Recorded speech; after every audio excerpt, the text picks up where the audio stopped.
din maselesine байланыштуу, улут аралык маселеге байланыштуу, регионал аралык маселеге байланыштуу, трайбализм жана саясий күрөштө дагы кастыктын тили күндөн күнгө күчөп баратат. Бул биздин улутту ооптондуруучу көрүнүш. Биринчиден кастык тилин азайтуу үчүн жалпы билим берүү аркылуу мектептен тартып жогорку окуу жайлар жана башка тармактарда журналисттерди окутууда окутуу, агартуу иштери колго алыныш керек. Андан сырткары бизде ойлоп атам мүмкүн бир мыйзамдарды дагы кабыл алышыбыз керек.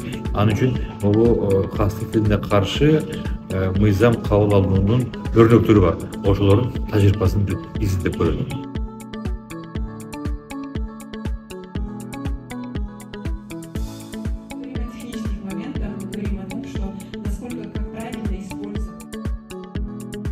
Кыргызстанда мектештер менен баардыгыбыз чогуу талкуулап жана кандайдыр бир дефиниция дейт, аныктагуу жана аны бекемдөөгө келгендей максаты менен чогулуп жатабыз.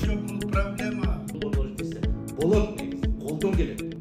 Кантнашып өнүктүрүү, тарбия институту, баланы баладай, кызды кыздай тарбиялоо маселеси.